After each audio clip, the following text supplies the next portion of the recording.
If you want to know if you're financially healthy, calculate these four numbers. First is your emergency fund. A healthy emergency fund can cover 6 months of expenses. A stable emergency fund can cover 3 months of expenses. And an unhealthy emergency fund can cover anything less than that. But cash in the bank is not the only way to pay for emergencies, so you don't necessarily need to keep that much cash on hand, assuming you have access to credit, like credit cards or home equity lines. When we combine the cash in the bank with the available liquidity from credit, we get what is called total liquidity. If you can use that liquidity while keeping your debt to income ratio healthy, then you might not have to keep that cash on hand and still have what is considered a stable or healthy emergency fund. When I talk about debt to income being healthy, I'm talking about it being lower than 28%. This means that your debt payments are 28% or less of your income.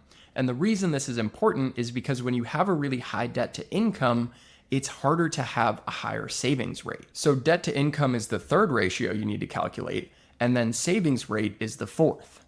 Savings rate is very similar to DTI because it is the ratio of your savings to your total income. In general, 20% is a very healthy savings rate, 15% is a stable savings rate, and anything below 10% is an unhealthy savings rate. I built the wealth model to help people calculate these numbers for themselves, and I wrote the entire Week to Wealth email course so that they can understand the importance of these metrics. And you won't just check your financial health, you'll also calculate your financial freedom number, you'll make sure that you're invested properly, and you'll even find a couple of ways to save on taxes. So if you're interested, the link's in my bio.